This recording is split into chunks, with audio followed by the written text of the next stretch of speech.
So, yeah, this is a topic that is very close to me as a working as a product marketing manager. Your brand is what will ultimately determine or make or break your business. So I wanted to actually get started by asking you guys a quick question. Could you name a memorable brand or a brand that really stood out to you at some point, and why? Just give it a minute and let everyone send me their replies, and we'll tackle them. We'll talk about them in a little bit. All righty. So the reason why I asked is because I believe that a brand is a lot more than a logo or a set of colors, even though this is what we see on an everyday basis. I think that your brand really is it's made up of interactions that will shape the way people actually feel about you and your business. And every touch point that we create really has the power to make or break that said business, and it really sets the expectations of who you are, what it's like to work with you, what value it is that you end up providing at the end of the day. And it really is a promise that will really pave the way for you. And we could actually look at brands as the cornerstone for realizing your vision. So if we put the vision at the very top, and that's where you want to go ultimately, this is what's going to really impact your revenue. It's going to impact people's willingness to try your product, to continue to subscribe to your product or whatever it is that you're selling, or to even become a fan or an advocate. And it will also affect if people want to end up working with you or partnering with you, because people will only work with people who others trust. Same with funding. It will when it gets to that, I think that it's not just going to be your pitch deck, but really investors will look at every single aspect of your brand, its potential, its credibility. And when it comes to expansion, because let's hope that at some point you'll be at a point where you'll want to I don't know, enter a new market, or whether it is that you want to maybe capture a new audience, or you're introducing a new product line to your brand, and you will want to ensure that everyone is aligned once you do so. Otherwise, you'll be in hot water. I think that without that consistency, or without that consistent brand and clear guidelines, this would be completely unattainable. I think that brand consistency really is the name of the game, because at each stage of our growing business, I don't know where everyone is right now, but the only thing that I know that can be held constant is that you're going to need that consistency, because the way the brand will be thought about throughout each life cycle stage, and how you treat it will be differently, and it'll provide a different value to business at each single stage, right? So your brand identity will be constantly shifting, and or at least throughout its life cycle. And as you continue to grow, it will continue to grow with you, hopefully. And it should be treated, and it should be treated differently. You should expect it to be treated differently, for example, as an early stage startup or as an established business. But you simply wouldn't get there without protecting that consistency, because it's the only thing that will hold constant. And yeah, as you grow, for example, at an early stage, you want to have an efficient yet clear brand with focus on your primary channels. Typically, it's very few. You also you want to have this on your pitch deck, and you'll want to establish credibility. As you continue to grow, the stakes start to become higher, and you'll want to figure out what's working, what's not. How do we fine tune this? how do we ensure that we expand to other channels and that we maintain that consistency?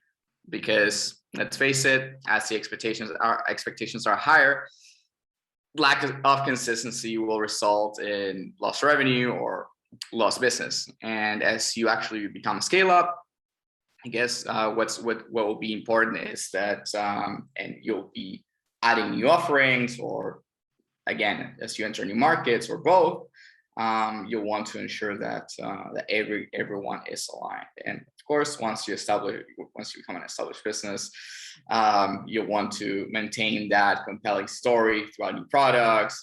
Maybe you'll acquire new products. Maybe you'll acquire a separate product, or you'll merge, or you'll enter a new market, and you'll want to ensure that everything that you create is in line with what you do, especially as you refresh, which will continue to happen with established businesses. I read this not long ago. A consistent brand presentation across all platforms increases revenue by up to 23%. And it makes sense, because we are in a constant struggle to grab eyeballs, and we're producing more and more content every day. I also read that about 60% of all marketers create at least one piece of content every day, and I would hold myself to be one of them. And the other thing that I wanted to know from you is, who owns the brand in your company, or who do you think should own the brand? I'll let you pop it in the chat and let me know. I'll just give it 1 minute until I reveal the answer, or at least what I believe is the answer for myself. And I think that I can't hold it any longer. I believe that we all own the brand. We are in a day and age where it's not for a marketer or a brand manager or for a designer to be the one who is constantly owning and policing the brand.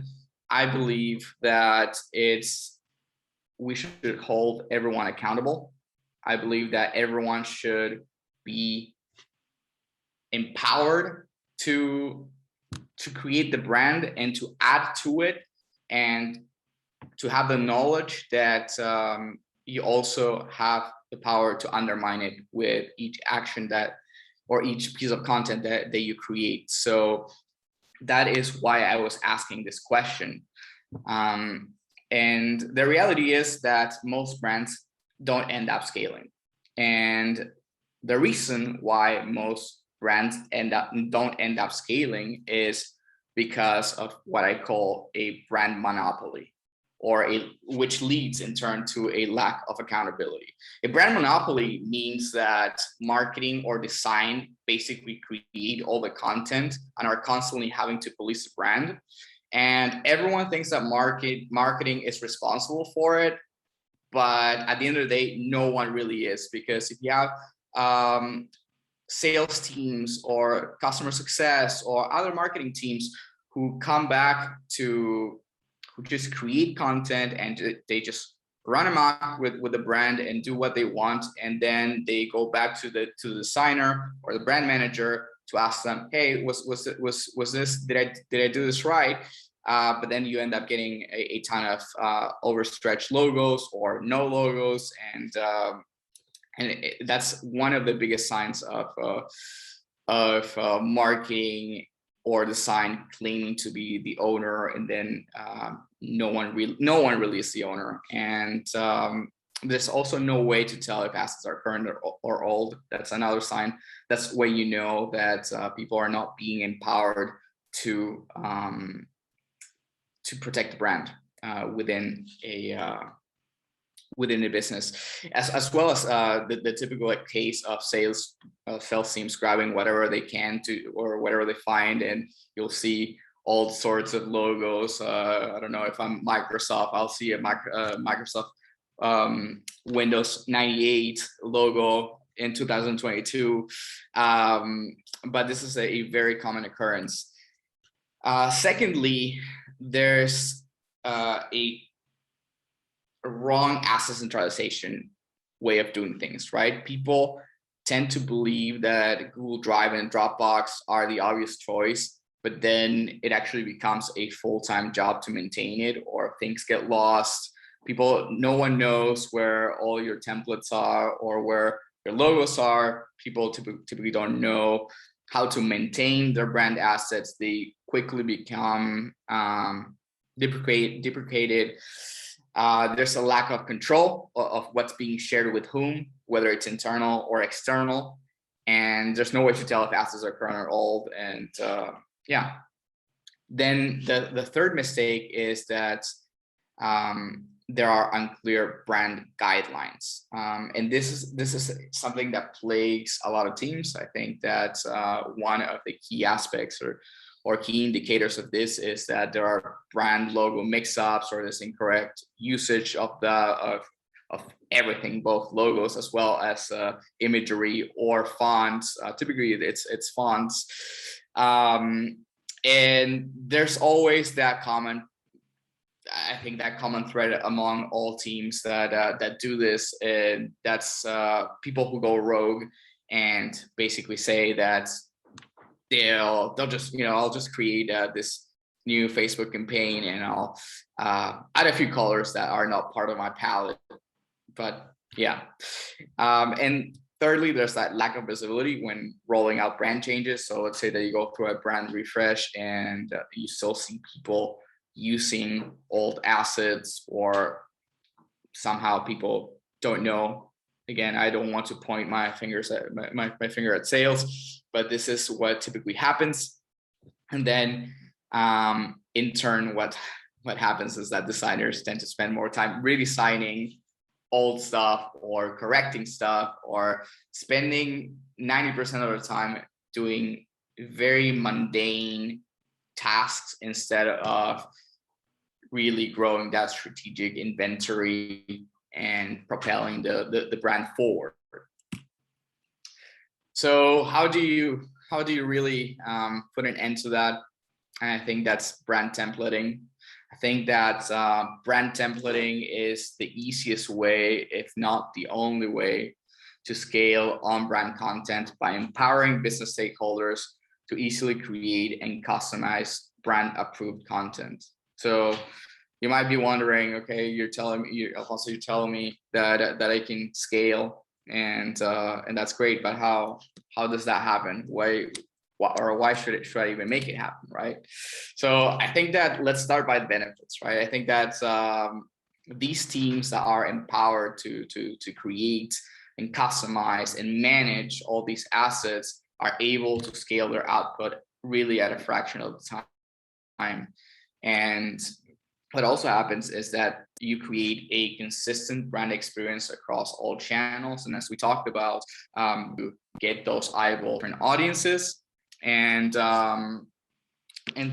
thirdly, for design teams who are the most implicated here, now they can actually spend their time growing the new strategic projects or new inventories, or if you're expanding, for example, you're able to actually get everyone educated or in line with how the brand should be portrayed. And lastly, for them, they will ditch all those everyday edits and stop being spread thin. In terms of return on investment and productivity, I think that this is one of the things that interest people the most. And I think it's very obvious that that your marketing spend efficiency grows by quite a lot, between 10 and 30%, as studies have shown from McKinsey. With better personalization, there's no endless revision processes, because now people can actually go off, create their content by themselves without needing to come back and ask if it's right, if it's wrong, or just simply, go in rogue and have design teams find out later on and have to come back to it. Also, the reduce of creative requests is reduced by about 70%, or at least so we have seen here at Xara. And then there's that clear increase in brand awareness. When people are interacting with consistently branded or on-brand content across all platforms, across all touch points. People are talking about it. People trust brands that have consistent content. So that is how it comes down. In terms of, I did mention that 6% of all marketers create one piece of content a day. And I have linked this. I will share this presentation later with you. And my only take on this is that you better make it count. So how do we make it actually count? What I suggest here is creating a centralized library of designed, approved templates and assets, and it's a lot easier than you might think. On the one hand, you have fixed elements or fixed components which make this library up, and then editable elements. So fixed elements are elements that are actually approved by professionals and approved by those who truly are hired to ensure that the brand is working at its optimal capacity.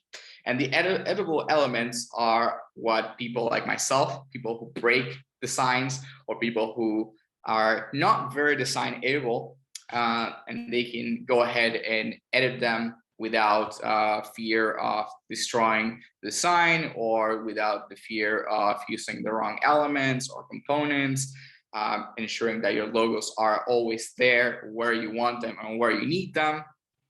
And the first step to this is to understand what they are, right? So when you're building your library, you'll have fixed elements. So these are your brand logos. I will show you in a minute what I mean. Your fonts, your different things that come together, and you just don't want to break them.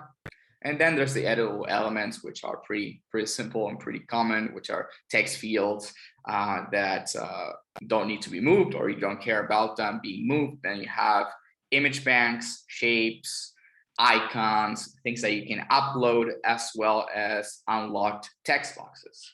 So let me just give you a quick example of what I mean by this. I think that in order to put this brand together, let me just reshare my screen 1 second. In order to put it all together, it's really a lot simpler than most people think, or that how I might paint it to be. There we go. So right now I'm in my presentation. This is what I created, but I wanted, obviously working with designers here at Xara, there are things that I am not allowed to destroy. For example, our logo. Let me just zoom in. So you'll notice that each page has a logo because, again, branded content. And these are aspects that are not meant to be changed, right? So I shouldn't break them, so they are locked. Our designer, the person who created this, has locked it. In this case, I am the owner of the team, so I could unlock it technically if I wanted to. But obviously I don't, so I'm too scared of doing so. Same here. But then there's like other aspects, for example, text that I have put in there myself. Of course, I can change it. I can do anything I want to it. But perhaps there are different boxes or things that shouldn't be changed. Like, for example, this box here, I see that it's locked in position. So I can't move it. I'm trying to move it. I can't. Or I can edit the text as much as I want. I can do anything within it. And then once I want to save this as a template, or once our designer saves this as a template, all he does, or all I do right now, so I'm going to commit a sin, is save it as a template. And you now have a bunch of different templates that you can use. So I'm going to save it as such. So anytime anyone goes back to my templates, let me just show you. But yeah, once the template has been added to your team templates, I can go back as a team member. And once I click on it, you'll find it here under team templates, for example, and under our library. And whenever I click on it, or I want to go back and edit it or do whatever I want to it, or someone else wants to do it, it'll create a copy of it. So instead of having a problem or writing over it or anything like that, there's no need to fear. Everything will be in its place, and like the copy is one that you can play with, and nothing will change. Another thing that I touched upon earlier on was ensuring that your logos and all your different brand assets are always there, right? So in Xara, the way we do it is we have a brand asset library where we keep all our logos, all our fonts. So our font is Poppins. This is our dark theme. This is our primary theme. And anytime anyone starts a new document, they can, if you don't want to stick to the original template, to the original design that you get from your typical template library, you can switch around here. There's no risk of breaking it or using a different font, so that already puts you in alignment with our designers, with your designers. And lastly, the other thing that's always there is your brand colors. So these are our primary colors. I do not change them. I don't touch them. I just use what's already given to me. I change as much as I want, and I just continue to move along and create my content without destroying our brand. The other aspects that I was mentioning earlier on were, for example, different important assets such as commonly used phrases or color texture background. But whenever I create anything new and I want to ensure that, for example, there's a particular asset or a particular logo that I created and I want to keep it and I don't want people to break it, I just put it in here. Let me just show you how easy it is to do. So I've selected it, everything is grouped already. So I just go more, add to assets, and I will add it as a component because I don't want anyone to break it. And later on, if they want to use it, or if I want to use it without, creating something that's off shape or all weird, it will be there and there's no way to break it. Another thing that I wanted to mention was using information that belongs to the company or belongs to the team. Typically, for example, whenever you start a proposal or whenever you start a legal document or something of that sort, you'll want to skip copy pasting brand or company details. And typically my go-to is to just keep them centralized. My team keeps them centralized, at least with all the different brand assets. So let's just say that I grab I don't know, let's grab a proposal here. Let me grab this one.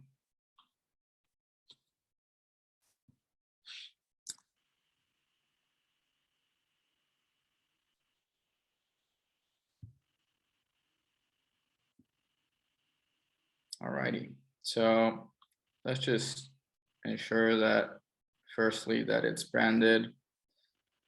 As you can see, it immediately branded with everything that I needed. I have all my fonts, my everything that's important to be known about Xara. And you'll also notice that all my information is already there because I keep smart fields. So these are different brand assets that again, you don't want to be copying and pasting or messing with them. So they're centralized here. So whenever your team needs to use them or create something new, this is not just a time saver, but it's also a safeguard or a guardrail for you not to be posting wrong information. For example, if you're managing several teams, or if you're managing a very large team and people are coming and going, you'll want to ensure that that they're using the right information and not their own copy paste or typo prone information.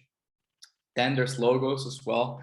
Whenever my team needs to use a different logo, or there's something that's important, they can always find it here. Again, images.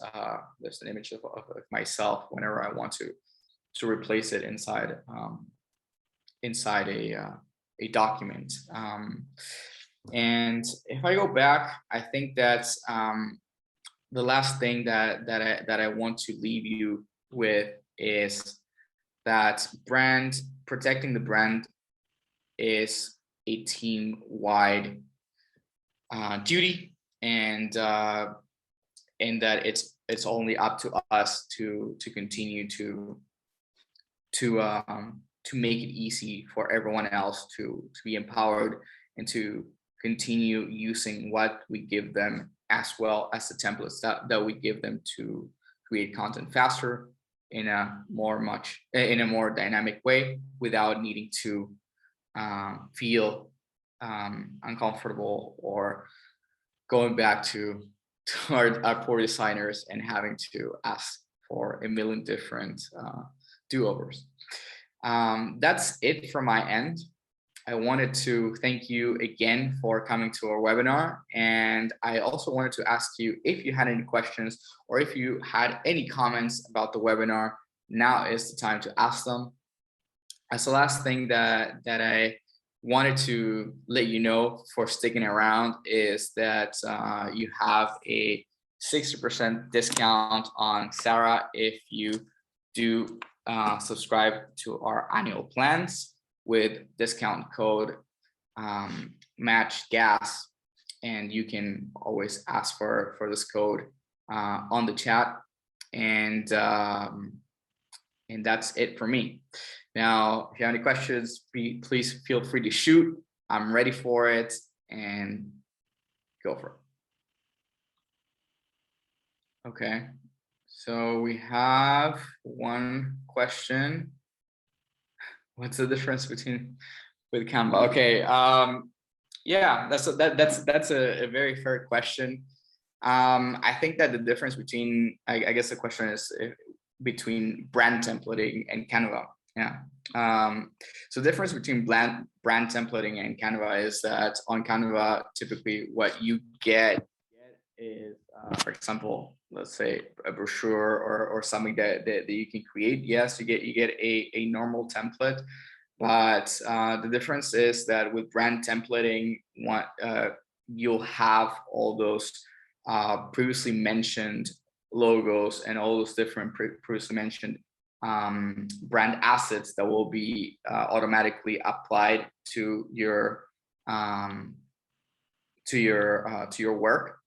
And the other thing that's very different from Canva between brand templating and just normal templating is that, yeah, I mean, it's not just the different brand assets, but also the fact that you're creating you're also keeping all your company assets and everything that is locked.